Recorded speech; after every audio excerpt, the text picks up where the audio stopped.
आजकल सनातन का बड़ा जोर शोर चल रहा है। केंद्र में सरकार कुछ ऐसी बैठी हुई है जो अपने आप को सनातनी कहती है, और उस सरकार का संरक्षण जिन लोगों को प्राप्त है वो ये जोर लगा रहे हैं कि हम हिंदू राष्ट्र बनाएंगे, गर्व से कहो हम सभी सनातनी हैं। लेकिन सनातन को जानना बड़ा कठिन काम है। वो कहते अपने आप को सनातनी है, लेकिन सनातन का उनको मतलब नहीं पता कि सनातन होता क्या है। यहाँ स्कूल के बच्चे बैठे हुए हैं, मैं आप लोगों से पूछना चाहता हूं कि धर्म एक होता है या अनेक होते हैं? जो आर्य समाज से जुड़े हुए लोग हैं वो कह रहे हैं कि धर्म एक होता है, लेकिन बाकी जो स्कूल से आए हमारे बेटे और बेटियां हैं वो अभी कंफ्यूज हैं, उनको उत्तर नहीं सूझ रहा।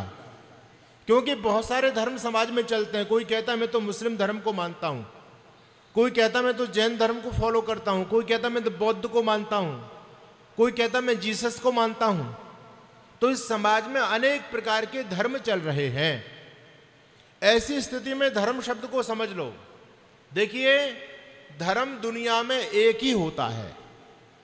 मुसलमान का धर्म कोई अलग नहीं होता, क्रिश्चियन का धर्म कोई अलग नहीं होता, सबका धर्म एक ही है।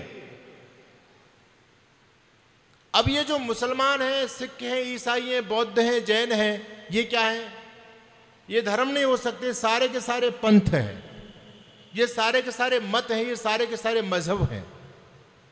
और आप इसमें अंतर कैसे करोगे? तो वो फॉर्मूला मैं आपको दे रहा हूं। धर्म और संप्रदाय, पंथ में अंतर करने का सबसे बड़ा फॉर्मूला ये होता है बच्चों कि धर्म कभी भी किसी व्यक्ति के द्वारा चलाया गया नहीं होता। जितने भी मत मजहब संप्रदाय होते हैं ये व्यक्तियों के द्वारा चलाए गए होते हैं, गुरुओं के द्वारा चलाए गए होते हैं, लेकिन धर्म कभी भी किसी व्यक्ति के द्वारा चलाया गया नहीं होता। मैं आपसे कुछ प्रश्न करूंगा, आप मेरे प्रश्नों का उत्तर दीजिएगा। और यदि मैं आपसे ये पूछूं कि ये धर्म किसने चलाया और आप उस धर्म को चलाने वाले व्यक्ति का नाम बता दें, तो बच्चों ध्यान से सुनना मेरी बात को। वो धर्म कदापि नहीं हो सकता, वो पंथ होगा, वो मजहब होगा, वो संप्रदाय हो सकता है, लेकिन धर्म कदापि नहीं हो सकता, क्योंकि धर्म का कोई फाउंडर नहीं होता है। उदाहरण के लिए मेरा आपसे पहला प्रश्न है, इस्लाम किसने चलाया? क्या जवाब है आप लोगों के पास में? बोलिए।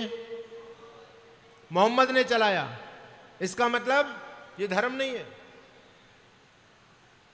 जैन मत किसने चलाया? जैन धर्म किसने चलाया? बोलो। महावीर स्वामी ने, ऋषभ देव जी ने चलाया। इसका मतलब ये धर्म नहीं है। बौद्ध धर्म किसने चलाया? महात्मा गौतम बुद्ध ने। इसका मतलब ये भी धर्म नहीं है। अगर आप उस धर्म के फाउंडर का नाम बताते चले जाएंगे तो उसको धर्म से कट कर दो, ये धर्म नहीं है। मजहब हो सकता है, मत हो सकता है, पंथ हो सकता है। ईसाईयत किसने चलाई? ईसाई धर्म किसने चलाया? ईसा मसीह ने। इसका मतलब ये भी धर्म नहीं है। सनातन धर्म किसने चलाया? बोलो, जवाब दो। है आपके पास कोई उत्तर? अरे आप लोगों में कोई ऐसा व्यक्ति है जो सनातन धर्म के फाउंडर का नाम बता सके? क्या भगवान कृष्ण ने चलाया था सनातन धर्म? क्या भगवान राम ने चलाया था? क्या ब्रह्मा जी ने चलाया था? क्या गौतम, कपिल, कणाद, ऋषिवर, पतंजलि, महर्षि दयानंद ने चलाया था? क्या यही धर्म है? जिस धर्म का आप फाउंडर नहीं बता सकते वही धर्म होता है। बाकी जिसका संस्थापक आप बता सकते हैं वो धर्म कदापि नहीं हो सकता। वो मत, मजहब और संप्रदाय होते हैं बच्चों। इसलिए दुनिया में केवल एक धर्म है और वो धर्म है सनातन धर्म, जो किसी व्यक्ति के द्वारा प्रवर्तित नहीं है। ये साक्षात परमपिता परमात्मा के द्वारा चलाया गया है। और धर्म एक होता है। क्यों?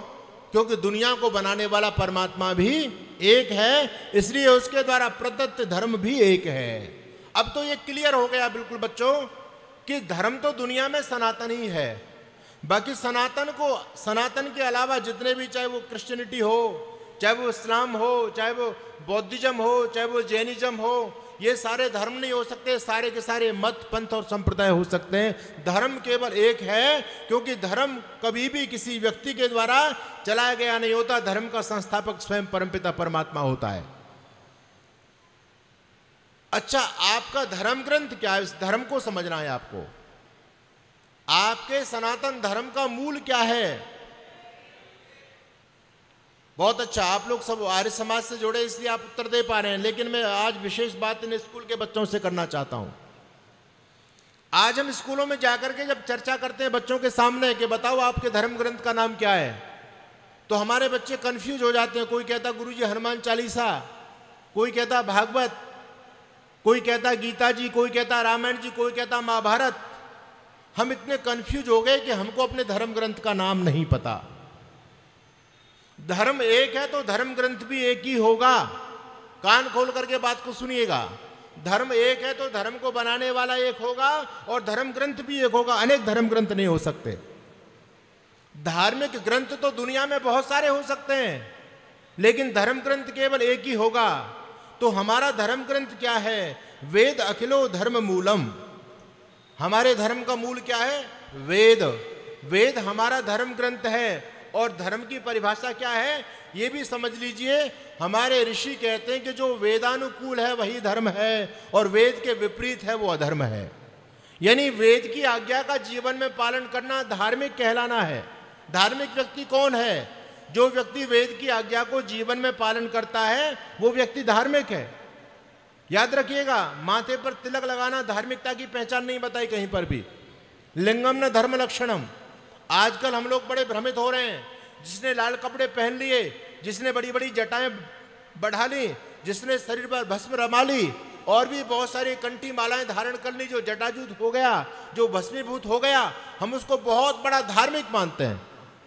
अगर इन बाहर के चिन्हों को देख करके आप धार्मिक व्यक्ति की पहचान करोगे तो आप लोग धोखा खा जाओगे, गच्चा खा जाओगे, फंस जाओगे पाखंडियों के जाल में।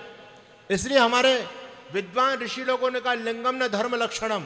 ये जो चिन्ह है ये धर्म के प्रतीक नहीं है, ये लक्षण नहीं है। धर्म तो अंदर की चीज है।